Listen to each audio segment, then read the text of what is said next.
This is Marlene with Miami Ghost Chronicles, and I want to welcome you to another episode of Stories of the Supernatural. Wherever you find us, whether it's a video or podcast on your favorite platform, please like and subscribe to us so that you can get notification of when a new show is released. You can also find us on major social media platforms.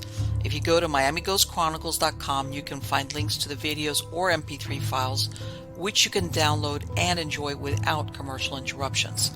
If you're into classic horror, ghost, and adventure stories, I narrate Nightshade Diary, and you can find links at nightshadediary.com.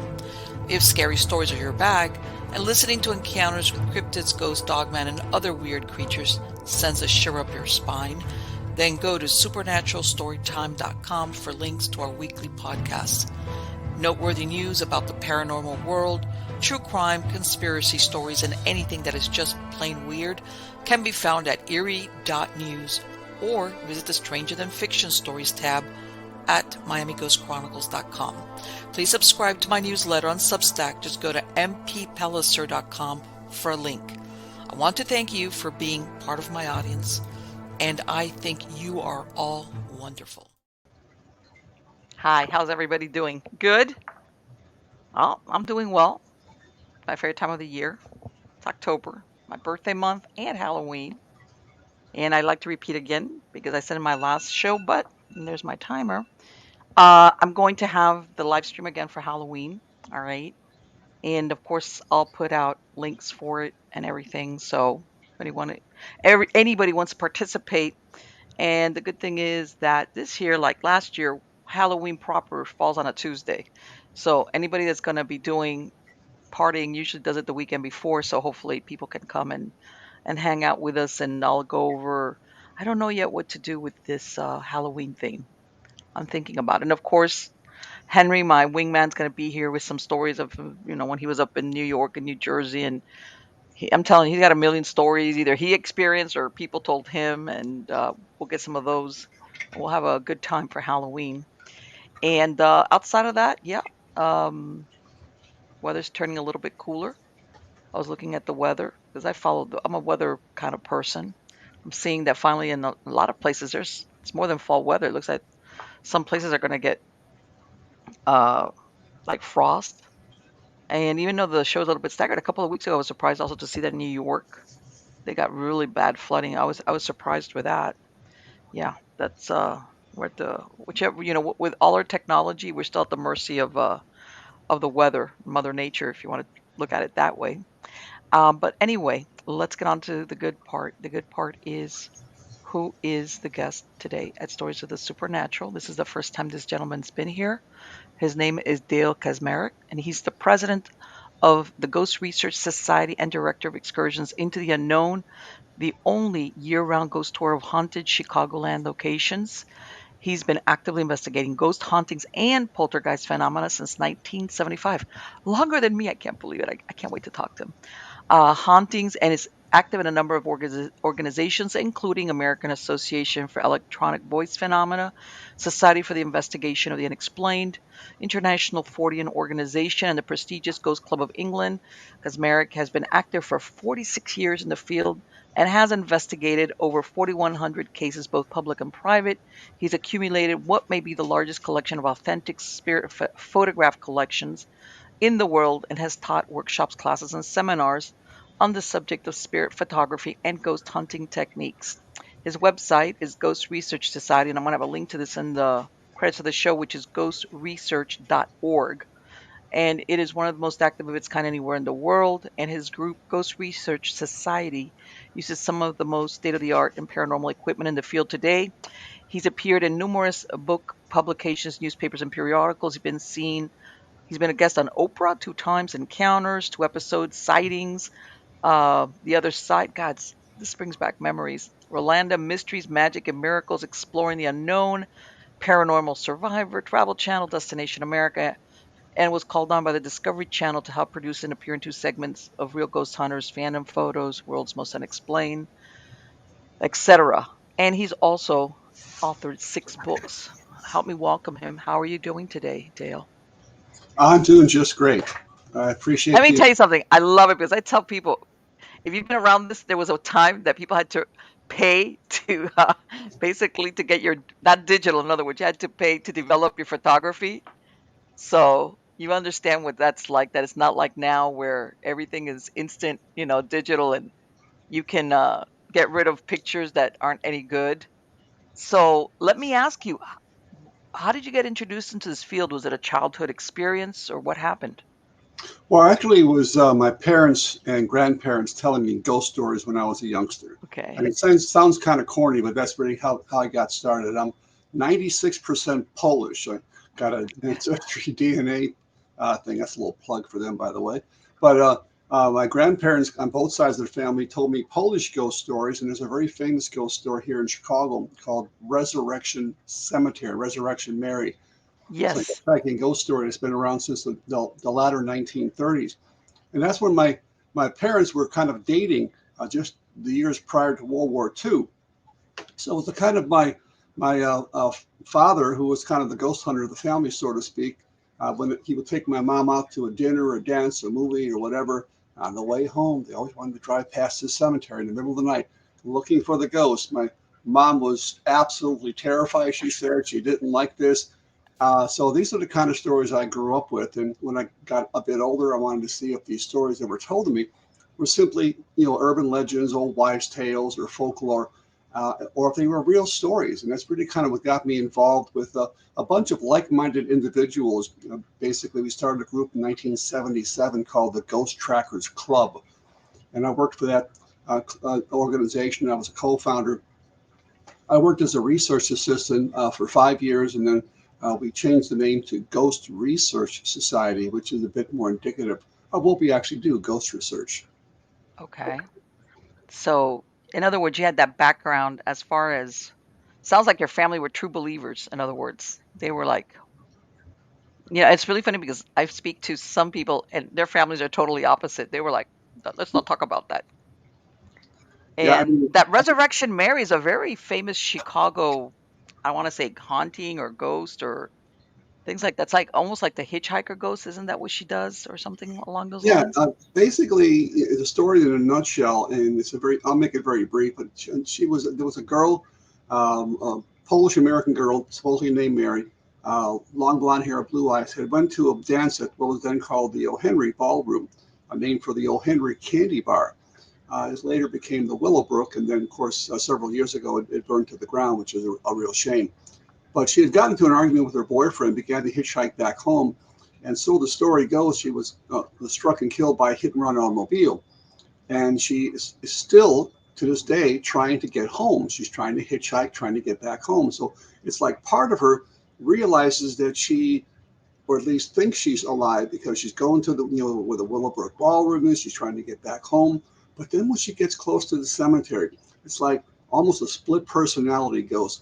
She she realizes that this is where I am. This is where I should belong, and she disappears. And she's been picked up by cab drivers. She's been picked up by numerous people, truck drivers. In fact, there's a very large article on my website. If you go to the Resurrection Mary section, it was actually from the Suburban Trib in January of Okay. 1979, where a cab driver picked her up. So it's a true story. It's The guy didn't want to be identified. He was a cab driver. He just wanted to say, "Well, my name's Ralph," because he didn't want his Yeah. cabbie making fun of him, thinking that he was hitting a Yeah. bottle or something. But very interesting story. It's one of the Right. So in other words, she appears real enough that people think she's an actual person. yeah, she looks and appears to be flesh and blood. I mean, she's not kind of hazy. She's not like semi-transparent or a shape or a shadow. She looks like you or I, and that's why when people see her, um, there's no fear. You're not frightened, and you think it's a real person. This cab driver was just trying to get directions back towards O'Hare Airport. Thought he'd give her a free lift. She got in the back of the car. Off they went. She didn't say much until they got close to the cemetery, when she suddenly said, "Stop, this is the place." When he turned around to look what she had meant, no longer a girl in the back seat. Wow. Have they ever been able to identify who that girl was, like her real name, or do they kind of guess who it was? There's been many attempts for that. Basically, there was an article that came out in the Southtown Economist, which is a local newspaper out here, in October 23rd, 1983, which would have been the 50th anniversary of the death of one Mary Bergovi, who seemed to fit the pattern, except she wasn't killed as a hitchhiker along Archer Avenue. She was killed as she was kind of ballroom hopping from one place to another. Oh, Um, okay. she was thrown through the windshield when the car struck an elevated L-track support. Now, she is buried in Resurrection Cemetery. She is the leading candidate. There was even pictures of her that came out about a week later. But instead of having long blonde hair, she had kind of had short, dark hair. So Okay. if you wanted to stretch the story a bit, I guess you could say, well, she was always wearing a blonde wig. So, I mean, I don't know if we actually have the right girl. There are several others so-called Marys, Mary Roginski. There's even a woman named Ann Norkus. But I guess we may never know for sure. Right. Right. I know. And back then in the 20s, sometimes they would publicize, tragedies like that. But if it was a busy news cycle, sometimes they wouldn't, or who knows? Who knows really? But yeah, I've that is and I believe I had heard one time that there was something that they had seen. What was it like? The bars on the gate of the entrance to the cemetery had some type of hand imprint. Was that it, or something like that? Yeah, they actually, this happened in August of 1976. There was a man just traveling past the cemetery around 10 o'clock in the evening when he saw what he thought was a girl locked in the cemetery after hours. And Okay. that happens all the time. It's a huge cemetery. So we went down to the Justice Police, reported what he had just seen. At about 10:30, a patrolman came out, shining his spotlight around, trying to call on his loudspeaker to find his unidentified girl, to find a way to get her out. He thought it was somebody locked in. As he's shining his spotlight around the bars, his spotlight fell on several bars that were pulled apart and bent, both pushed in and pulled out. And there were actual little scorch marks on the bars, as though there was some sort of heat that had been applied to the bars. Now, within these scorch marks, and I have very interesting pictures from Okay. 1976 right up to the present day, they actually look like their fingerprints or skin texture marks in that little burnt Wow. area, as though somebody had seared their handprints into the bars. Now, from that day forward, the cemetery tried many ways to cover it up, and not long ago, this is 2022, Uh, 2023. I mean, they finally cut the bars out again for a second time. I don't know where they're at. There's a gaping hole in the bars. Nobody seems to know where they're at. And I even kind of inquired about that. I was trying to visit a grave of one of my relatives and I couldn't find it. So I asked the gentleman to show me where it was at. And then I kind of had to ask. I said, what happened to those bars, by the way? Oh, I don't know anything about this. I said, well, you're familiar with the story. Well, I don't get into that kind of stuff. So uh, they're deniers of the story. yeah, I was gonna say it sounds like they told them don't talk about it. Exactly. Yeah. The and how about? I mean, it sounds like that's a very old cemetery. I imagine, have you come across anything while you were in there outside of, let's say, the Resurrection Mary story on a No, not personal level? actually. The cemetery actually dates back to 1904. Really? It's Okay. it's predominantly a Polish Catholic cemetery, but there are other denominations and so forth in there. And like I said, all my relatives are buried there, my grandmother, grandfather, aunts and uncles, nieces and nephews. And it's the story of Resurrection Mary is interesting because so many people associate the cemetery as being haunted. And Okay. I don't really believe that may be the case. I really believe it's the road that goes past the cemetery. There's a long road called Archer Avenue, and Archer Avenue is by far the most haunted road in the Chicagoland area. She's actually seen hitchhiking along Archer Avenue. There have been some cases where she was picked up by a gentleman in late 1939. They danced for a while. This is really kind of crazy. She felt very cold to the touch. She said, "Take me home." He didn't go straight home. They wanted to go past the cemetery. She got close to the cemetery. She said, "I got to get out here. You can't follow me." And he's trying to figure out what's going on. She jumped from the car, runs towards the gates, and disappears in plain sight before she ever reached the gates. Boy, he must have. Um, yeah, What a way to end the evening. and this is 1939, so this is the Yeah. very first person account.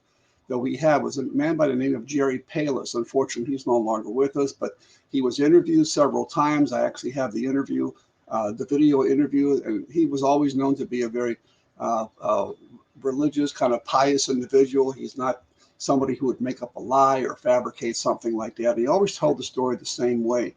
And Mm-hmm. eventually he was buried in Resurrection Cemetery too. So Wow. Resurrection Mary exists. Maybe they're still dancing Yeah, somewhere else. it's like, okay, so you finally got here. Exactly. And you said something about Archer Avenue. Is that a street that's what is known for tragedies, or is this just a place that she's been picked up on? It's known for a lot of tragedies. There have been, well, not only supposedly the hitchhiking ghost story, there have been, unfortunately, there have been murders that took place, bodies that have been dumped on the side of the road along Archer Avenue.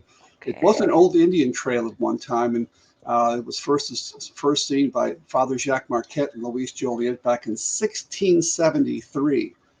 So that goes Okay. way, way back. And it was an Indian trail. So as they began to widen that Indian trail, they were digging what was then called the Illinois Michigan Canal.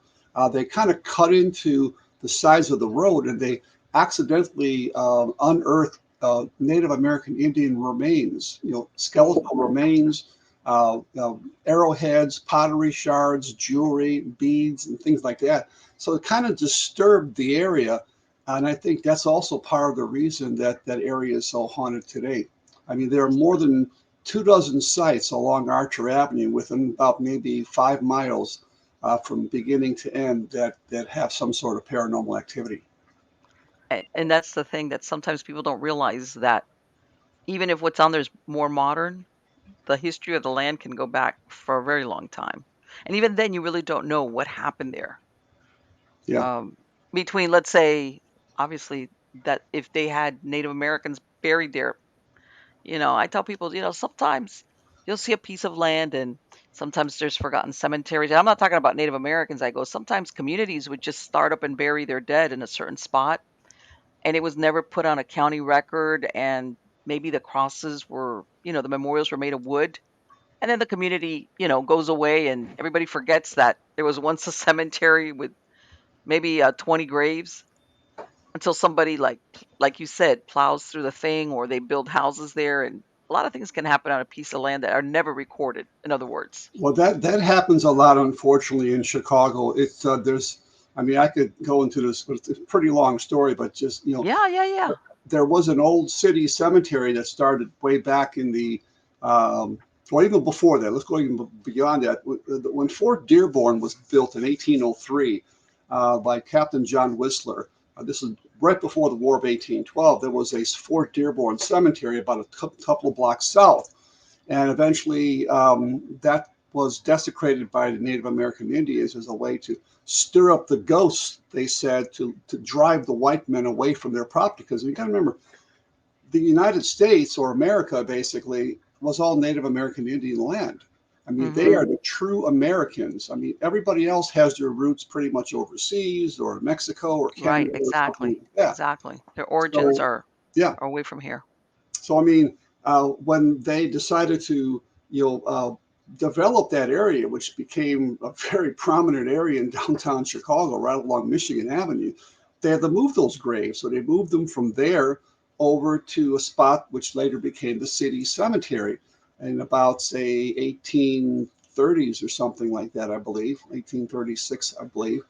And then eventually they had to move again because they had an ordinance that said they didn't want any more burials within the city proper. So There those you go. graves again were moved for a second time to another location, which later became the Dunning Asylum. And they had a grave area. In fact, they had I visited there recently. They have people from the Great Chicago Fire. They have orphans and young kids that are buried in there. They have Civil War people and War of 1812 in there. Wow. And before they were before they marked that area, it was just a bare spot of land.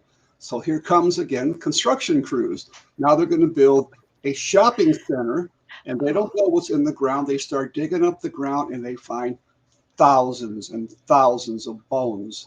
and they have to stop. Anytime you find bones anywhere, you have to stop because Right, right, it's a crime exactly. scene. And then eventually they found out that was part of a poor farm that was out there. Okay, So, I was about to say this sounds almost like a potter's field, what you're describing as far as the exactly. interment. Yeah.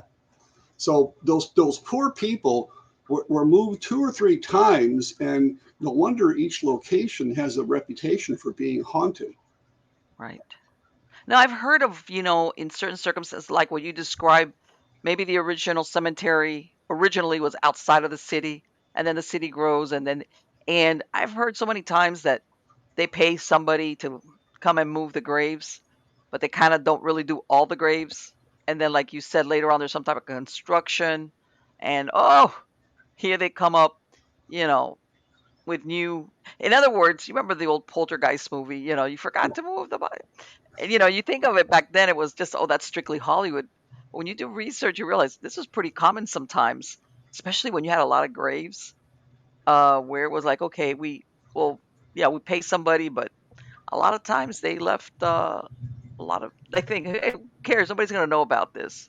Right. Well, actually, the producer of that show, I mean, the original movie Poltergeist, which I Yes. enjoyed the first one. Number two and number three just got a bit far fetched. Yeah. Yeah. Number one was great, actually. Yeah.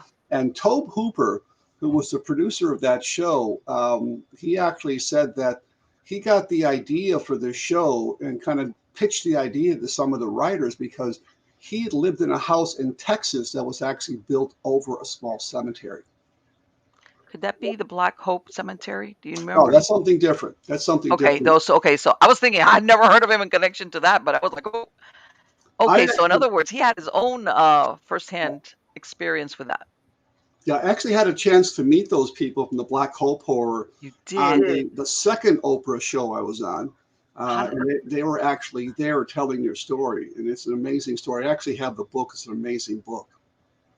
Yes, and it was when you read it, it sounds like what we were talking about. They had no idea, I imagine, when they had this house built out there, what would come with it. And let me ask you, because I read up something that I believe that really when it kicked off was when I don't know if it was them or neighbors started digging for a pool or Yeah. something like that. And that's Mhm. really when it went like, and that all the houses, from what I understand, in that little neighborhood, all had something happened uh, as far as paranormal events. And they all moved away from what I understand. I don't know if by the time they were on Oprah, how many years had gone by. Yeah. And There are let me ask dozens you, of stories like that in is it Chicago. is it true that their daughter had passed away, that they think it was due to Yeah, there what was something like that. I remember. It's been a while since I read the book, but Right, right, right. yeah, And when you read that, you're always thinking, oh, ghosts, what the worst, that's the worst they can do, scare you. But when right, you read into it, they kind of blamed I think their daughter, she was like 30 or young woman, in other words. yeah, And it sounds almost like she had from what I understand, they tried to, I think, sue the developer that sold them the land, made the house for them. But they themselves didn't know because this burial site was not registered anywhere. So it's not like they knew it and they sold the house and the land knowing that there was basically a cemetery there. And it was really interesting as far as what happened. I've heard that people eventually moved back there. I don't know if they ever experienced anything yeah. after the fact. I mean, there are dozens of places like that in the city of Chicago. I mean, there's a place in Blue Island that used to be a city cemetery that later became a park, and they didn't know Oh that there boy. was they didn't, it's a public park, and they didn't know that there was anything there. They started digging into put water fountains and sewer systems and hiking trails, and they start coming across bones, and then they're coming across tombstones. And That'll do it. I mean, literally, I had a chance to investigate that location. Soon after they unearthed these bones, quite by accident. They Right. started seeing little blue balls of light kind of floating along the hills up there where those graves were disturbed. And I kind of call them like spirit lights or spook lights or sometimes even earth lights. And they can be, it can be a person appearing like that, because ghosts don't always appear as we do, like a full-bodied apparition or a semi-transparent figure, or even a shadow figure. They can appear simply as a streak or a ball of light, and not orbs. Now, orbs are different, but these are things that are visible to the naked eye. I wrote an entire book on spook lights called Illuminating the Darkness and Mystery Spook Lights, where I traveled all over the country looking for these lights, and on many occasions I was able to see them and not come across a good explanation of why they were there. Dale, did you ever have a sighting of what you thought initially was a real person, and then later on you realized that wasn't a real person?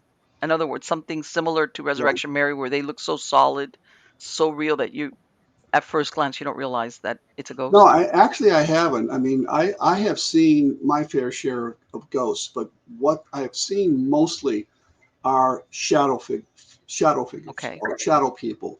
Um, we were doing an investigation. It's a very short thing, I'll tell you. We were doing an Sure. investigation at Trans-Allegheny Lunatic Asylum in Weston, West Virginia. It's a Yes, I've been 256,000 there. square foot building. You know how huge it is, right? That's huge. It's It is. yeah. So we were in one of the floors, and we were given we took a tour, but you had about an hour and a half on each floor to do whatever you want. So we wandered over the whole floor.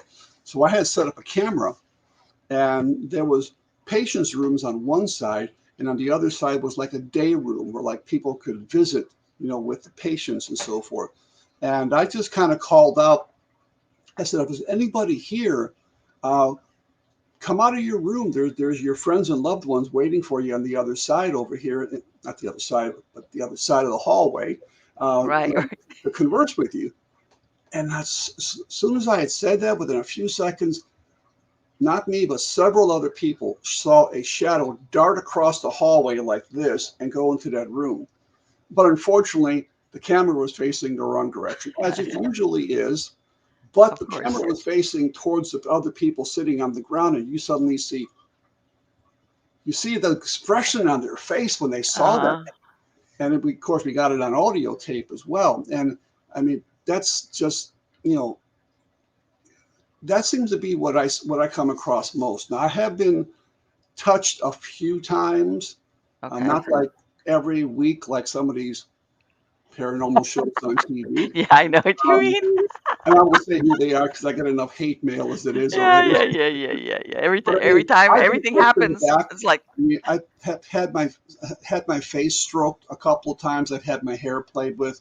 Um, the most interesting one was at that Trans-Allegheny location. There was a ghost of a girl named Ruth, which happens to be my wife's name too, which is kind of crazy. okay. But we were told the story over and over again. We visited there about 3 times, and we had different guides, and they all told the same story the same way.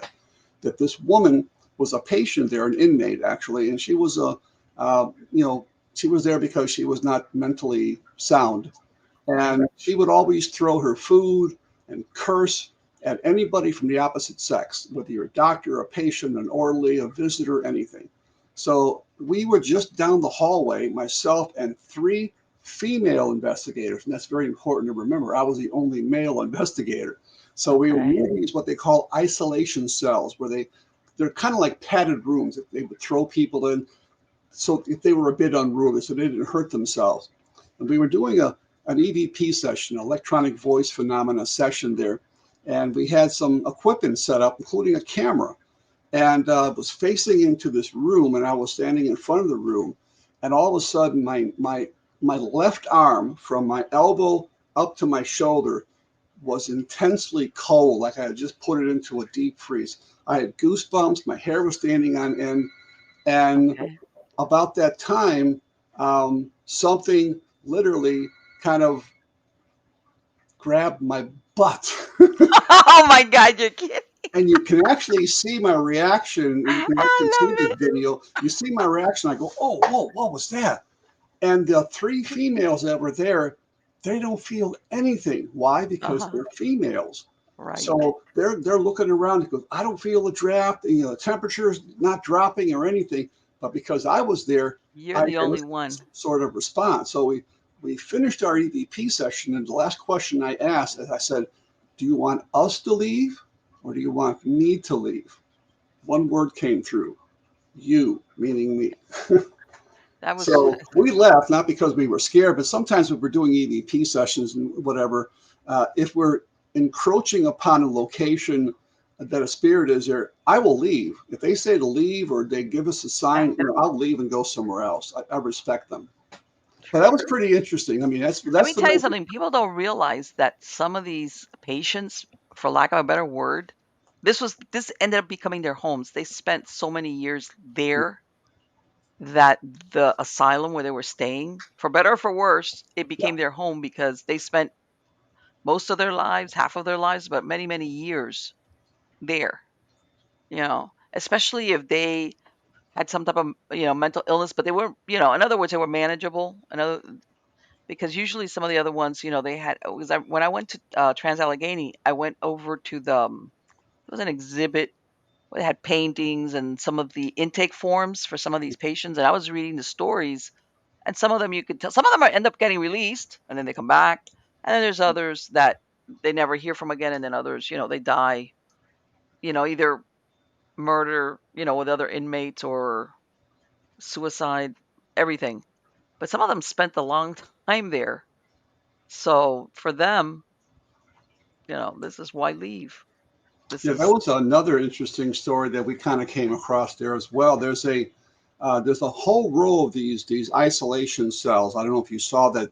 In the very end, there's a large room, and there was a gentleman that was again, he was mentally, taxed in some way, and okay. there were two other guys, that I don't know why they did this. They tried to strangle the guy. They tried to hang him in the room. So they Okay. put a noose around his neck. They tried to pull him up. The guy was too heavy. So what they did, and this is actually I was able to document this, newspaper articles. They laid him on the ground. They took the bed and they took the bed and they put the bedpost right through his head.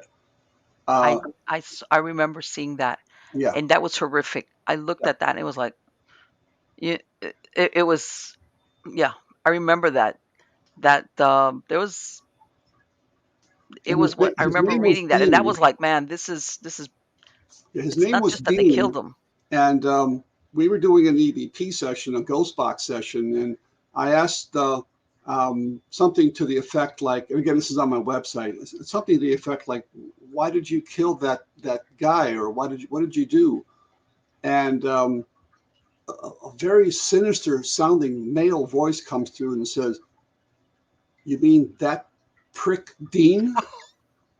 I mean, Oh, it actually said the name and everything, and I you're go, kidding. "Whoa!" What?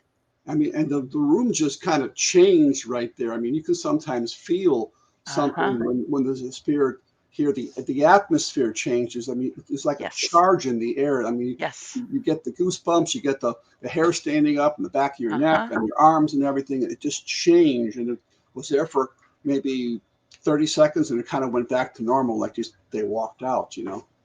Right. And I Crazy. don't know if you've had that experience that sometimes when you're really gonna have a legit, it almost, there's an advent. There's almost like you can feel it, like an entrance. When one of these spirits is gonna make an entrance, you feel it. There's something that you're like, okay, something's about to happen because or something because there's, I don't know how to describe it because you can't quantify it. And I'm talking even beyond the temperature drop or temperature change. There's just something that it's like an announcement. Something's about to, and what you describe. But that's incredible. That you know what? And unfortunately, and then this is the thing. What are you going to do to two inmates of an asylum for killing another patient? They're already in the asylum, Yeah, yeah. so they're going to chalk it up to insanity and just stay exactly where you're at. And that's Yeah, that. it's a very sad story, and I mean, there was another place inside there too. There was I forget what the guy's name was. In fact, there was two stories. There was one story I thought was really interesting. There was a on the third floor, the top floor, the floor that had the wood floor. Uh, Mm-hmm. you get all the way to the end, and the guide says, "Well, there's a chair in um, this closet, and it belongs to this ghost." I forget what the ghost name was or the person's name in real life. That was his chair. So Okay. he says, if you want to try to start something, try to sit in his chair. And so, of course, one of my fellow investigators is going to test it, and he sits in the chair. And I was using an obelisk at the time. Okay. An obelisk basically is a device that has about 4,000 built-in words on the vocabulary, but it also has what you call phonetic mode, which allows spirits to form their own words. So here I turned the thing on. I didn't even ask a question. And you can hear on my website. It says dictionary mode, phonetic mode, and then right after it says, "You get right up." Like it's Oh my telling the God. person, "Get right up off my chair." And it was so That's pretty loud that clear. my friend in the other room, I said, "Did you hear that, Bob?" He goes, "Yeah, I heard it. I'm getting up. Yeah, I'm getting up." Yeah, Yeah, so we it's had a like, lot of interesting reactions there, and that's why we went back a second time. And when okay. we were walking through, I was videotaping the guide and just kind of, talking about the spirits and, what areas were haunted so we could, then we could set up our equipment. And as we're walking through there, and again, you can see this on my website, there's 9 disembodied screams that you hear in the background. So Oh, disembodied voices is something you hear in real time. It's not an EVP. I mean, you can okay. record it, but you hear it in real time. And there's 9 of them. Now, there was a couple, believe it or not, that were on their honeymoon. This is where they decided to go for their honeymoon. So they're a little Okay. scared. And so they're walking in front of me, and you hear this. It sounded like it was right next to us. Oh, and you see this guy turn around and goes, "What was that?" And you see the fear in his face when you see Like, that. And that's one of the best ones that we would. let me tell you something. You could tell she was the one that talked him into that tour. Yes, yes. He's like, all right, man, it's time to leave. Yeah. You know what? And that's the thing. When I went, it was the middle of the day. And it was, even when you have people walking around, it's difficult sometimes to really assess if you're hearing something that somebody down the hall, Yeah. you know, because that place kind of is echoing. Let me ask you, and one of the stories I had heard, and then you think of it as this urban myth that there was a nurse that was killed and they didn't find her body like for I want to say a couple of weeks or more, that they had thrown her down a stairwell, Yeah, and I she's think I supposed. remember hearing that. Yeah. And it's one of those that I've never found out, was this real or was this just something that was made up, as part of the urban myth kind of stuff that you get in these places. There's a truth, Yeah. and then there's stuff like that. Yeah, for the most part, I think, and we had some really good guides. I mean, they really knew their stuff. And you got to remember, guides are there a lot because they're taking people through maybe on a daily basis, weekly Yeah. basis. So the spirits really know the guides a lot Yes. more than a bunch of strangers coming in. So Yes. when the guide is with us and he's telling the stories about Ruth, about the other things, the chair and everything, it's like, okay, I'm telling the story, but the ghost is right there, and they know the guide. So sometimes that actually helps with what kind of experience you're going to get, whether you disembodied voice, a chair moving, or something like that. And I've noticed that when we do these walkthroughs, I always like to videotape the walkthrough because so many times when we review the videotape, we get EDPs or we'll see Right. something That's in the when you come background and across so forth. those. Um, Same thing happened at a place called Crown Point Jail in Indiana. That's the place where John Dillinger escaped from. I mean, Okay. we were just literally walking down. There's several really good EVPs that we were videotaping. We were in a location where the movie Public Enemy was actually Okay. filmed. And so they Okay. have some plaques there that say this is what they used and so forth. And you kind of hear the guy kind of in the distance, and I was kind of trailing at the end. And all of a sudden you hear this, this man's voice in the background, and he goes, "Asshole." And Oh, you hear wow. it so clear. And I didn't hear it at the time. So it may have been a true EVP that was captured on my my videotape, which actually is magnetic recording tape, just like when we used to use cassette tape recorders or even Yes. open reel tape recorders. Uh-huh. And then there was another section we were coming down to where the booking section was. When people would come in, they would get booked, they get fingerprinted right there. And there was a long hallway. And there was some cells down there. And for some reason, we didn't go down there. And I don't know why they didn't show us that area. So we were just kind of sitting and talking around. And again, you can see this on my website. It's so cool. I mean, we're just sitting there and talking. And all of a sudden, you hear this voice come down the hallway. It goes, "Who's that?" Oh God, And that's nobody great. heard that. Nobody reacted to it. I mean, nobody turned and said, "What was that?" Right. So again, I think it was an EVP. And that's why I like to record the walkthroughs, because sometimes when the person's telling the stories, it kind of stirs things up, Yes. because And they're then of talking course when about you review it, it's like, I didn't hear that. Now I am. It's really clear. it is, it is. You can tell they're kind of like almost like, how's this? I mean, I know it sounds like oxymoronic, but they're living their life as they did, but Yeah, except that they're dead, exactly. they're Yeah. And see, the people at the, they were great. They were absolutely great. But at first, they weren't going to allow me to videotape it inside okay. it, because they said, well, I mean, you're going to record the whole thing and put the whole thing on YouTube, or people will take the tours. I said, no, no, no, no, no. I'm going to record you talking, and then if something happens, I'm going to take that little snippet and Yeah. cut it out, and that's all. And of course, every time we do something, every time we do an investigation, whether it be a private home, a public business, a public place, anything like that, if we get anything as far as evidence, I always make sure that the person that runs the place or the client, they get a DVD that has the video, the pictures, Sure. the audio, our report, Let me and tell you everything something. To on me, there. that's like free advertising, to be It honest is. with you.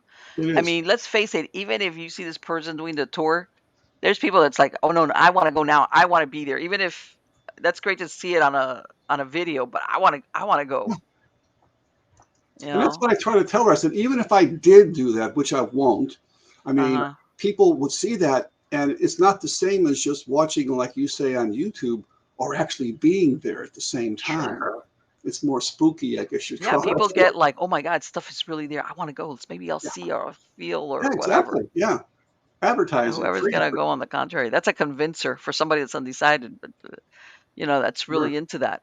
Yeah, and I was gonna tell you, I mean, I went to Chicago a couple of times because my son, when he was in the Navy, he trained over there in the base, that's a little bit north of Chicago. Well, no, west Is of that the Glen? Chicago. Is that the Glenview Naval Air Base, Is it Lake or Great is it Lakes or Fort something Sheridan? like? Maybe No, Fort it's Sheridan. Great Lakes. It's like a Great Lakes Naval huge. Training Center. Yeah, Yeah, yeah, I yeah. know where it is. Yeah. So I went a couple of times to Chicago, and I could tell that it has a lot of history, and because you've got the prohibition time.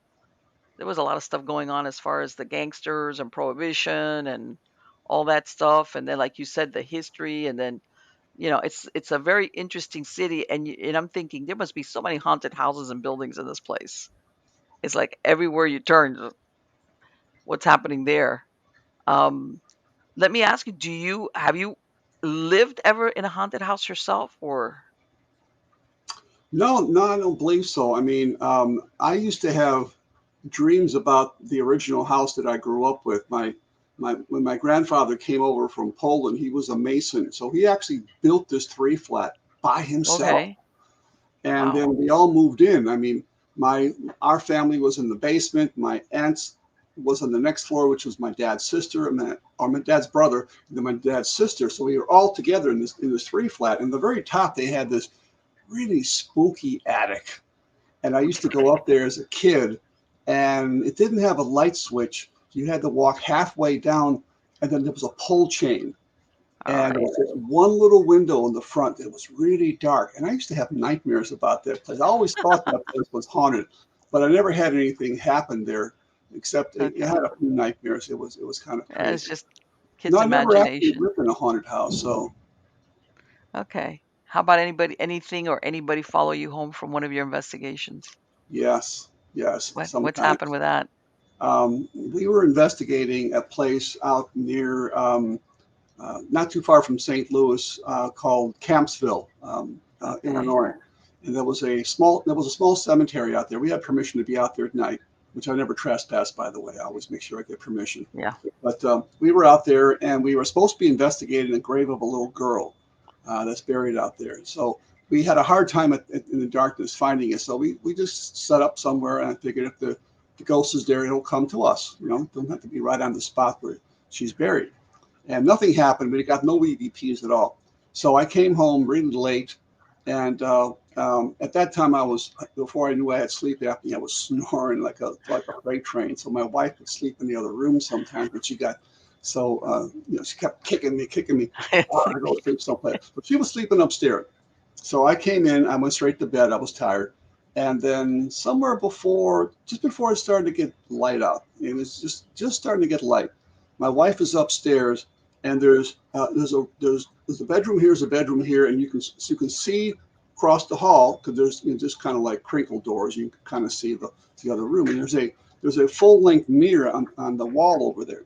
And she kind of gets up, and she sees what she described as a face and part of the shoulders of a little girl, kind of. Let me see if I can do it. Kind of looking down at her like this, okay? Oh, And she thought it's in the other room. But then she realized, well, wait a second, it's in the mirror. So it's all right. actually behind me, Oh, looking shit. down at me in the room. And she got scared. She flicked the light on and it was gone. And the first thing that she didn't know where we were actually going. It's the first thing she asked me when I woke up the next morning, um, later in the afternoon because I was really tired. But she said, "What were you guys doing last night?" And I said, "Well, we were investigating this little cemetery of this little girl." And she says, "Well, I just saw a little girl upstairs." And I Oh. said, "Darn it! Why couldn't the little girl show itself to me?" My wife doesn't want to see that kind of stuff, but the way I looked at it, I thought that maybe the girl went to my wife because my wife is a motherly figure. Okay. Yeah. That's what I thought, because we were already there, even though maybe she didn't converse with us or have enough energy to converse. She decided, well, hey, and this is how I like to explain it when people have what people sometimes call attachments. I don't even like that word, but when Mm-hmm. people bring something home, you go to a location that's very, very old. It could be decades, it could be centuries old, right? And you start doing an EVP session or talking to spirits that may or may not be there. And the spirits go, wow, this is cool. Now I have somebody to talk to. Yeah. So when they leave, I'm going to follow them, and they'll talk to me when they get home. Now, sometimes it doesn't always work like that because my wife got so scared. She might have just scared the little girl ghost. It only happened that one night, but Right. that's what I believe happens a lot of times. These spirits, the term attachment, I don't like. I kind of like They're just checking you out, like, just checking you out, exactly. And they come to your home and they're curious. And in some cases, just like, for instance, we were doing this talk right now and you were interviewing me and mm-hmm. I wasn't saying anything. You'd get real bored, you'd walk away or turn the feed off. Well, the same Right. thing with a ghost. If the ghost is there and you're not conversing with, you're not paying attention to it, they get bored and they leave. I Right. If try there's a chance of that somebody actually either personality. hears, Yeah. sees them, something, I'm it's sorry. like, yeah. Yeah, yeah, That if they can sense this person either is trying to or sensitive, where they could either see, feel them, I yeah. imagine that they get excited, like, oh, it's a live one. Yeah, exactly. I mean, just finding somebody to talk to, and or maybe you remind that ghost of Yes, somebody I that they think that may happens not. a lot It's with mistaken people. identity. Okay, you might Yes. bear a striking resemblance to their Someone they mother, knew. their aunt, their sister, and Hmm. oh, I'm going to follow them. And then they decide, oh, wait, this is not my aunt or my mother or my sister, and they just, they go away. Is there something either about your looks or maybe even your personality or something that reminds them Yeah. of that, like you said, somebody that they were close to? So they're like, okay, let me go and hang out with them and maybe And I think sometimes they're just desperate because they want to, tell their story, or Yeah, sometimes yeah. I think say, "Hey, this is what happened to me." So the Because other flip side of that coin too is where people will sometimes buy things or pick up things that had great sentimental value to somebody. Like you might go to an antique store. Oh, there's a beautiful watch or a brochure. yes, Not brochure. I mean, like a brooch, yes, or something like that, a piece of jewelry. And while somebody was alive, that meant a lot to that person. Maybe that was handed down from generation to generation. So some of these inanimate objects can actually hold on to what I call place memories. They actually can have the essence of that person who owned that. And if you purchase it, they might follow you here. I have a good hmm story here I'll tell you real quickly. yes, yes. We were investigating a house. This house was filled floor to ceiling pretty much with antiques. And the woman had called us in because things were happening. The drawers were being pulled out. She woke up one night and she thought her little boy was sleepwalking towards the stairs, and she jumped up, ran over there, nothing there, and he's sound asleep, and things of that nature. So she called us there, and we were getting some really strange energy readings in this one hallway that had a lot of antiques. And we don't, I'm not a ghost buster. Okay. I don't try to get the ghost out. I try to find out there's something there and then take it to the next step, bring in somebody like a psychic or a medium or something like that. So Okay. we kind of closed up our case. And then she calls me about a week later and she says, I truly believe I know what is keeping the ghost here. There's a couple of angel cherubs. I'm going to throw them out, or can I send them to you? And I'm thinking, well, I don't care, but I wonder if my wife's not going to like this about the idea of having a haunted item inside the house. So Right. this is a strange story now. She sent me this box, and believe it or not, I never opened this box for 10 years. I don't Oh, know why, I just never opened it. It sat on my front porch for a while. And I have a enclosed porch where I'm sitting on my lazy boy watching TV, and I hear a thump on the window. And that's not the outside window, that's the window on the porch. So I thought, uh-huh. well, something fell against the window. So I'm going to go over there and look. Nothing there. So I was working really late. I would come home the graveyard shift, as they would call it. And Uh-huh. my wife's down in the basement here, and she's washing clothes because sometimes she can't go to sleep until I get home. So she hears footsteps above, right over here, Wow. and Okay. walking across like towards the basement stairs. So she calls up, Dale, is that you? No answer. So she doesn't know if she's going to fly out the back door or call 911. Maybe there's an intruder in the house. So she finally gets enough courage to go upstairs, and there's nobody upstairs. The doors are locked. Dale's still at work. All So the right. first thing is I come home, she says, get rid of those damn angel cherubs. So Oh, I put them upstairs in some rooms I wasn't using at the time. I got two bedrooms upstairs, and they're just like for guest bedrooms. And we start hearing footsteps up there, and movements of stuff.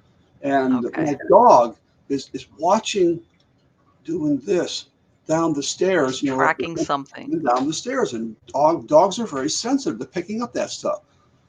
And my wife and her friend, sometimes she'll have a friend stay over if I'm out of town for a couple of days, and they're seeing these grayish things kind of floating in the. They're not dust particles; they're just like Okay. gray blobs floating around, and the dog's watching these things again.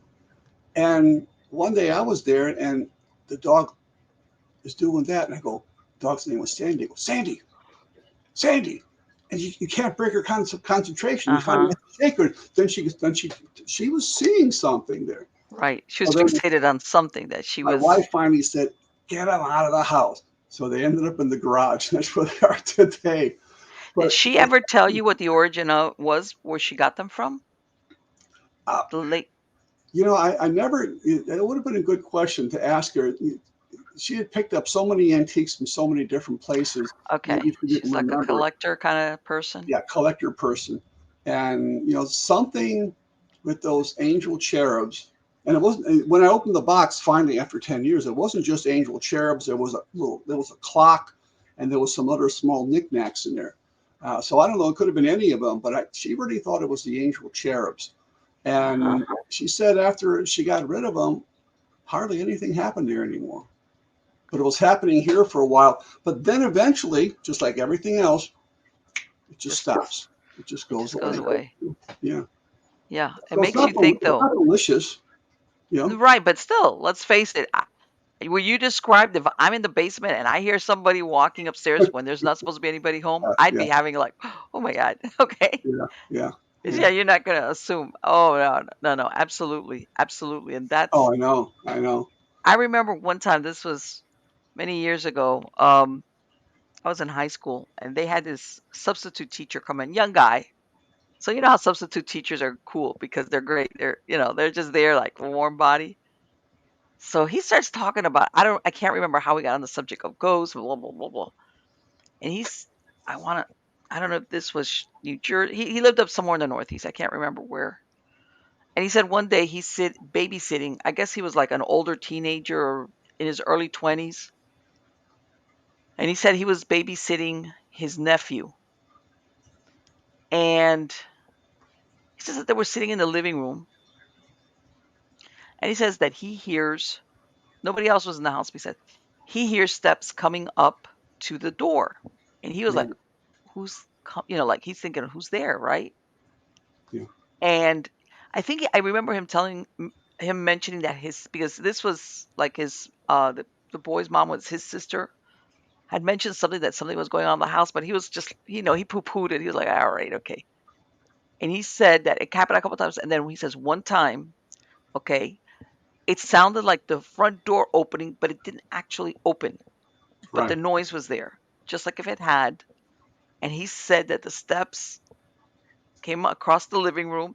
He says him and the nephew were sitting on the couch, and they heard, because everything was auditory, these steps go across the living room and out back. I think the kitchen was in the back of the house. And he said he was like, he he couldn't believe it. He says it was unmistakable. And Yeah. he says that him and the nephew were sitting there on the couch like, uh, and he says, I never babysat for my sister again, ever. Well, And that's what you would call a classic residual haunting. yeah, There's two main types of hauntings that we've investigated. The residual, which is what most people will experience. It can be the sound of footsteps. Uh, just think of how many times people go up and down the stairs in their oh lifetime, or yes, go through their doors and open and close their doors in their lifetime. So it's a residual. There's no real intelligence associated with it. It's just something that happens to a person during their lifetime, or it can be a tragedy. It could be a hmm, murder. They might be reenacting their like last an moments on imprint. Earth. Yeah, and then Well, I the think flip also side is people, intelligent haunt, is where you kind of there's interaction. You see it, the ghost sees you, and there's talk and there's conversation. But what you're describing is, I think, is a yeah, classic residual haunt. I think also what's changed, Dylan, people I think are more transient, but once upon a time, people would live years and years, sometimes decades in the same house, Yeah, right? 20, 30, 40, 50 years. So, as far as that repetition of activity, or I've heard of smells also being residual, where maybe, I don't know, they did coffee and baked bread every morning, something like that. oh, yeah, And the people living there, but it's not really an actual haunting. It's just that it kind of imprints the fabric of the exactly, place exactly. because it just happens so many times. Um, and yeah, like you just described where you lived with your family, everybody, you had multiple generations, and I think people stayed longer at certain houses.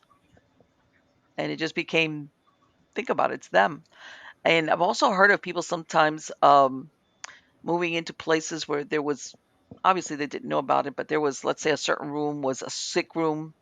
And Yeah, then when they start sleeping there, they start feeling some of the symptoms, you know, of whoever was there. yeah. Usually somebody that was ill maybe for a length of time. And, sometimes if they do a little bit of investigating, they find out, oh, that was so and so, maybe an elderly person or somebody that was sick.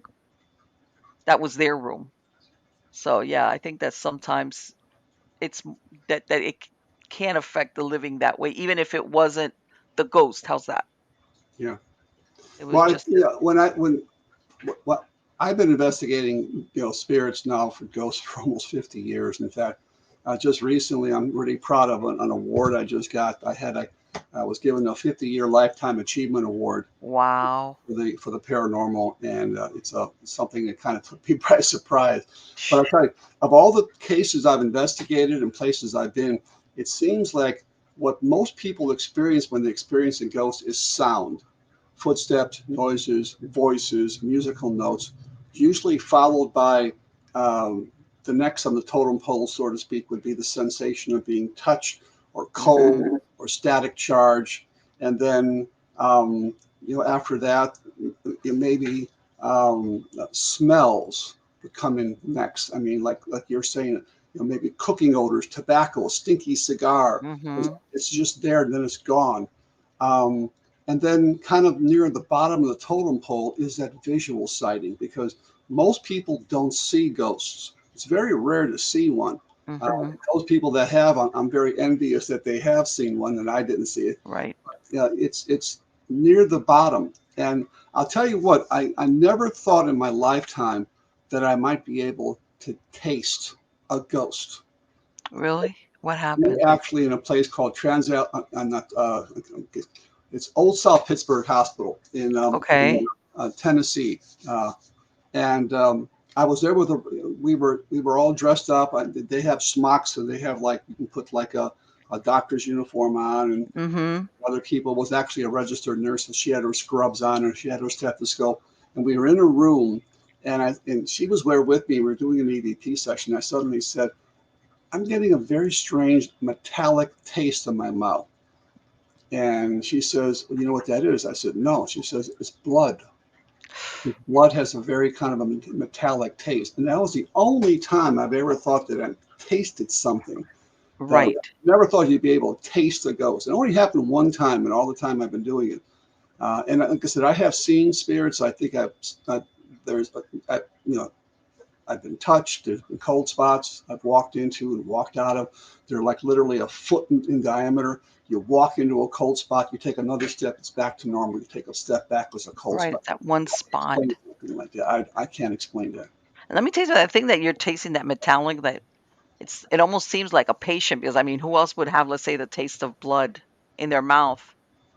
Well, But of plus we were course, in the hospital too. We were right. That's what I'm saying. It's a hospital, so here, it's almost like and you hear about psychic that's sometimes they experience let's say for lack of a better word the trauma that maybe that person had at the last moments of their life. yes, yes, Um, so it's almost like whoever was there really like, and let's face it, that's a lot of emotion, especially if you have someone who is in a hospital, is really injured, whether they realize they're going to die or they don't. Because yeah, that's another thing that I tell people, sometimes this person is in a violent accident and they never wake up. In other words, they die unconscious. And I yeah, think sometimes that's what happens when some of them get stuck.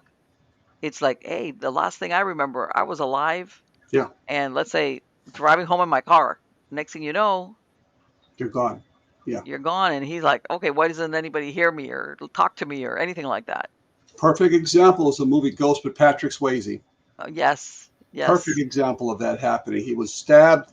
He ran back to his fiancee. He saw his fiancee holding his dead body. He's going, "What happened? I'm right. scared now." So Yes, I think what basically creates ghosts, in my opinion, is untimely death.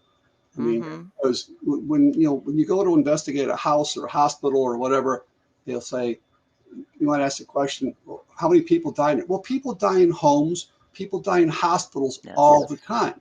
It doesn't mean every single hospital and house right. is haunted.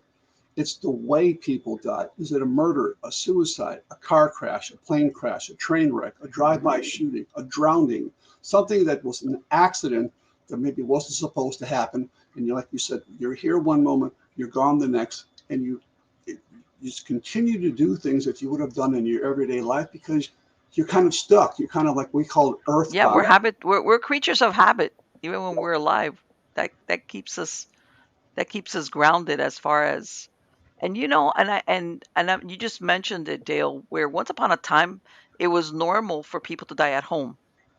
A lot of people, if you were ill or lingering or older, they weren't warehousing people. People would stay home and they would die at home. And then, I'm sure you've heard of that. They would even have the wakes and stuff like Yes. that downstairs in the homes. In other words, it wasn't morbid. This was the Yeah. accepted thing. So when people say, "Oh, somebody died," I was like, "Well, depends. How far back was it?" Well, everybody, that was what people did. And And they used to cover the mirrors right. because it was always thought that your soul could be trapped in the mirror because the mirror gave an illusion of another dimension, especially if you have a mirror and a mirror behind you. It just seems like Hmm. it goes on to infinity. It's just a weird reflection. Yeah, I've heard of So they would that. cover the That is mirrors a up what was it so like? So the soul won't or get turn into trapped or the something wall. like that. Yeah, that was during the Victorian times, and even during, believe it or not, the early part of the 20th century. Um, you Right. know, Those are customs oh that yeah, people absolutely, had. absolutely. Right. That was As far before as funeral homes became fashionable. I mean, before people would, or if they didn't want to, be, to pay for a funeral home, they would just wake the body, Mhm. in the home. And the interesting thing about that too, I always talk about it on my tours, where the idea of the wake came from, because back then, it was before they would embalm people, before embalming. So I mean, you could in some cases be buried alive, and which is a terrible thing. You wake up in your Yes. coffin, so what they would do is they would wake the individual for, it started about 3 days, so they were thinking 3 days, if you don't wake up, then you're dead. So they wake people, so you wake up to that idea I of didn't know that that was the but that kind of, makes sense because there was yeah, from what I understand, there was a real fear of that, of being buried alive. yeah. Well, Edgar You know. Allan Poe wrote a very disturbing novel called Premature Burial, where he was fixated about this idea that it would happen to him, and it's a very very dark, kind of really scary thing that Poe wrote. And also around that time, there was a thing where they were doing that grave robbing Yes, for the corpses, not just only for the jewelry, but they were selling these remains over to universities for yes, uh, their medical students. yeah, And from what I understand, they even would source them some of these asylums. Most of these asylums had their cemeteries, and the families, they had moved away. There was nobody there that was going to come and pick up this deceased person. So sometimes the I don't think if they were older they would bury them, but sometimes I know that they would sell some of these bodies to universities. But from what I understand, people were concerned about their loved ones' remains, especially if they were, what's the word, fresh, yes, yeah, being taken from the grave and being sold. yeah, absolutely. So yeah, I would say, and that's another thing. When we become more modern, we don't realize that back in these times when people, how's this, being buried in consecrated ground or with certain rituals, that meant a lot to a person. How's that? Yeah, Okay. And I could see where somebody would become a ghost if they were desecrated or violated their corpse or something like that, where, sure. you know, Well, they did. that happens a lot. There's a very famous cemetery in Chicago called Bachelor's Grove Cemetery, Yes. and Okay. there's a very interesting photograph that you might have seen on the internet of a woman like sitting on a tombstone. Well, we took that photograph back in 1991 during our investigation, but that cemetery has a history going back to the 60s and early 70s of a lot of grave robberies, grave desecration, and even satanic worship that happened out there. Yes. So you put all that together in a big pot and stir it up, plus the bodies that were dumped in the lagoon during the Capone era. You can see Right. what everybody That's what I had experienced. heard, that there's some body of water out there also where Yeah, they were. yeah. It's like they call it a lagoon, or a kind of a stagnated pond, actually. Lovely. But yeah, it's pretty creepy at night. We've actually got permission in the past to investigate there at night, which was even creepier. But you don't have to be in a creepy cemetery or an old building at night to have a ghost encounter. I mean, they're literally around 24/7. So if you just Sure. happen to be at the right place at the right time, you're going to have an encounter of some kind. Yeah, when you least expect it. Absolutely. That's why I tell everybody, sometimes it's not that you're on a ghost hunt. You could be doing something and all of a sudden it happens and you're like, what? Yeah. And those are the ones that really, that I want to say, what's the word I'm looking for? The most authentic, Hmm. because, and sometimes it takes you a minute to realize what it is. Because I think in your mind, you try to square it with rational explanations. Yeah. It's this, it's that. And it's like, no, it wasn't this or that. Yeah. Let me ask you, that photograph, that one from Bachelor's Grove, was the grave that she was sitting on, is that her grave or she just happened to be sitting there? We don't really know for sure. We know that Okay. uh, we've given everybody a map, told them to go through the cemetery and mark on the map wherever they felt unusual, or if the equipment went off, or if they had any kind of feeling, if they saw something, heard something. And several people checked like 3 different locations in the cemetery, one being at that checkerboard tombstone, which has no name on it, by the way. Oh, There would really? have been like a pinnacle or something sitting on top of that, but that's long gone. We don't know where that disappeared to. So one of our members from our group, Judy Huff, wanted to shoot. This is during 35 millimeter time. This is before digital. Mm-hmm. So we were shooting 35 millimeter film and Polaroid film. And Yes. she wanted to shoot some black and white high speed infrared film, which is really kind of tricky to use. You got to be very careful how to handle it and have it develop.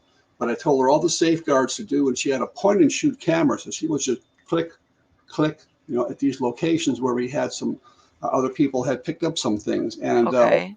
the one picture of that woman sitting on the tombstone, what you most often see is the enlargement, the zoomed in section, but the original one shows it way off to the side, like way off over here somewhere, just a little woman sitting on a tombstone, middle of the summer in a full length gown, where everybody else is dressed in shorts and blue jeans and short sleeve shirts in the middle of August, very kind of a hot day, and nobody saw anything. I mean, basically, this film Sure. is sensitive to heat, but it's also sensitive to a very narrow band of infrared light between about, not to get too technical, between 600 and 900 nanometers. And a Okay. nanometer is 1 billionth of a meter. So it's a very narrow band of IR light that you're picking up with that film. And I've had great success with that. In fact, again, if I direct people back to my website, ghostresearch.org, you can actually see some of the pictures that I took early on with infrared film that do show shadowy, monk-like figures that I did not see at the time that showed up on the film. It's really amazing, including this one that she took in 1991. I have some going back to the mid-1970s that I took at different locations. So, Because it and almost looks like the way she's dressed yeah, is like how you would dress a corpse. In other words, it almost looks like how she was buried in, yeah. like you said, dressed up or something like that. Yeah, in recent years, I mean, the past, say, 5 to 10 years, we have gathered some information that we think we possibly know who that person is, and it's a woman named Libby. Um, Last name's escaping me right now, but she was one of the first wife of Senator John Humphrey, who was Okay. a very prominent person. In fact, he owned the very first home in Orland Park, and the house is still there. And he's got Okay. a very prominent statue over there at the metro train station too. Full, like a full. It's how tall he was in real life, and his wife, we know, was buried in that cemetery. Okay. And we were able to find a picture of Libby. I guess you would call it Humphrey, would be her married name, but her maiden name escapes me right now. But Uh-huh. when you look at that picture and you look at the profile of that woman, I'll tell you, it looks really close, It looks really really close, huh? close. And we cannot actually find her grave in the cemetery because we don't have. Some of the tombstones were taken by people. Unfortunately, some were tossed into the lagoon.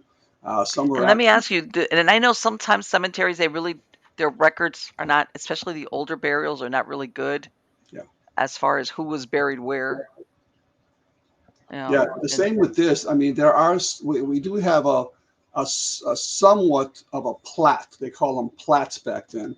okay, The cemetery of each grave, the plat number, and so forth. And a lot of them are. I won't say a lot of them. I'll say some of them are identifiable, and they know. Number one is this. Number two is this. But there are a number that are numbered, and they don't know who's in there. And that cemetery was pretty filled up because that was originally a kind of a German Irish cemetery started by German Irish people back in the 1830s that were coming over to America, the land of freedom and right, everything. And they had large plots of land. You could buy acres out there for $1.25 an acre back then, sure. which was kind of even expensive back then for $1.25. But consequently, they had large acres of land, and they put aside about an acre and a half of land for this cemetery. And a lot of their people, their descendants, their ancestors, I should say, are actually buried in there. The people that some of the graves date back to the 1830s. I believe it, and that's what I was saying. Sometimes these cemeteries back then were in the middle of nowhere, and then everything just grows around them, Yeah, yeah, and like everything, what I've noticed is that once the cemeteries they get older, the families or the caretakers, they die or they move away, so the graves just get vandalized or nobody takes care of them, and then you have these cemeteries where, and in some cases, the markers, if they weren't, they just erode, they're just not good anymore. yeah, right. That is, let me tell you something. That picture, I remember I seen that picture and I was like, wow, this is a once in a lifetime picture. It is. It Whoa. is. So it has been wonderful to speak to you, Dale. Are you working on anything right now? Any book or anything? Well, I have 6 books that I've written, 2 on Windy City Ghosts, one on spook lights, one on ghost hunting techniques. Also, my latest book came out on haunted highways and bridges. I'm not working on a book right now, but I am working on some investigations we're going to be doing later this year. And then next year, we're going to be going back to Gettysburg. There seems to be Okay. a lot of evidence when we go to Gettysburg. It's a very, very haunted battlefield. Yeah. Yeah, there's a lot. I've been to Gettysburg, and there's the recognized areas, but I think there's a lot of other stuff that goes on that just because of the chaos of what happened, and you know, people that weren't even buried, just because Yeah, there were so many that were killed yeah. during those 3 days that, you know, and 50, are you doing any events for 50,000 Halloween? casualties. I'm sorry? Are you doing any events for Halloween coming up? Um, no, actually, normally I would have been doing some ghost tours, but my ghost tour business has not been doing so. So I actually had a van that I used to do some tours on. Mm-hmm. The van is now in van heaven. It finally broke down. So I'm just kind of doing some walking tours. I do Okay. smaller tours for people around the area. And of course, I do larger tours for park districts and libraries and senior groups. Let me tell you something. I love going on those walking tours. Yeah, Those walking tours, especially if you're the person giving the tour does the ghost, but knows good history. I yeah. love those tours. Those are excellent. But I know that sometimes because of the area, if it's larger, you can't walk it. But I personally, I prefer the walking tours, and just people just walking around and listening to the stories, and Yes. that gives it a touch where it's like talk about history coming alive, and then throw in the ghost for good measure. Yeah, absolutely. So are you going to be appearing somewhere or anything? If for my podcast listeners, again, if you want to mention your website. Sure. It's ghostresearch.org. I Okay. just finished a documentary for public television, which is going to be on various public television stations. Over here in Chicago is WTTW, Channel 11. But Okay. they'll probably be on some other public television channels as Mhm. well. It's going to be called Chicago's Mysteries. And Okay. we went to a couple of places that I've never been to before, and we were able to investigate some places that were really, really neat. And so I'm looking forward to that. It's going to be coming out sometime in March, unfortunately. I thought it'd be coming around Halloween, but it's going to be Yeah, coming out. that's what I was about to I was thinking, oh, they're gonna air it Yeah, for that Halloween. would be great if it would be come on Halloween, but they got a lot Okay. of editing to do still. Okay. Okay. All right. This has been fascinating. I could talk to you and talk to you because you must have some great stories. But I, lo- I, anyway, yeah, I'd love to. I'd like to come. I'd love to come back with yes, you. yes, yes, you must come back. You must come back. Come back with And do some other talking we'll about. go into Yeah, some more stories and yeah, because like I said, I tell everybody, ghost hunting sometimes you have to do the field work. You could read books, you could watch the shows, but there's nothing like field work. Field work is what really makes the good investigator. And I said sometimes, and it's not an on-demand thing. Sometimes something happens and sometimes it doesn't, and you're like, yeah, yeah. yeah, And when you keep coming back, but yeah, that's really. But there's a lot to be said. You do sometimes witness stuff that you're like, okay, this is all right. You know, this is yeah. just you take off all the possible logical explanations, and what you're left with is that was paranormal in origin. So Yes. again, thank you so much, Dale. Take care and good luck with everything. Okay. Thank you for having me on. I appreciate it. On the contrary, take care. Okay. Bye bye. Bye. Here we go. Why isn't my mouse working? All right. There we go. Anyway, he was fascinating. I did not know that his group was the one that took that picture of that lady in Bachelor's Grove. If anybody's done anything, that picture is like world renowned because it's never been debunked.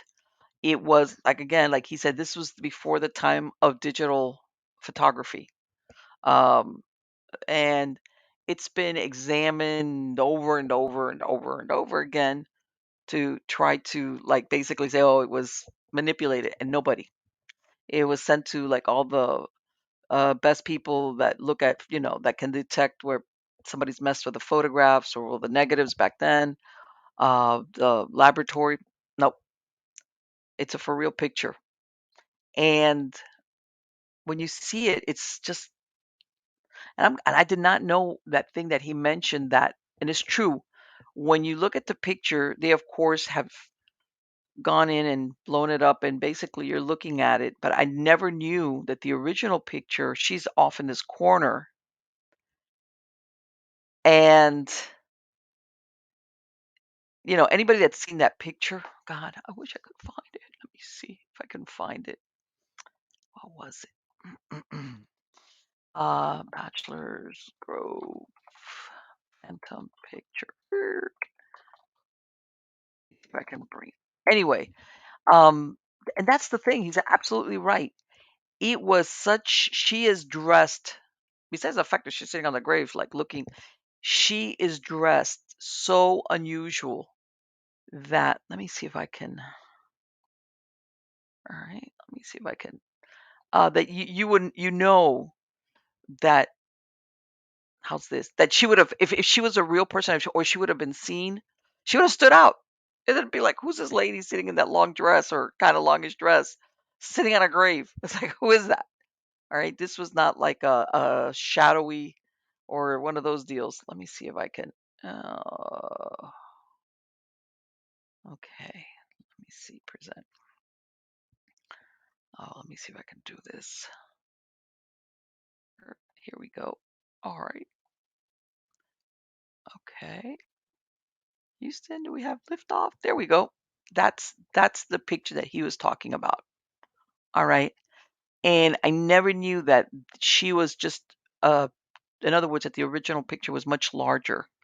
But as you could tell, this is just somebody that's sitting uh in a grave. It's and like I said, it's never been debunked. It's never been said, oh, that was a manipulated picture, anything like that. That is incredible. That is incredible. Wow. Let's see if we could find. Oh, And also the what he was talking about, the resurrection Mary. Let me tell you something. I want to say that there's no, I don't know which is the, I don't know which, I guess I don't have a picture of what is the original cemetery where supposedly she is said to haunt, and that they had that ooh, what they, the thing with the bent bars.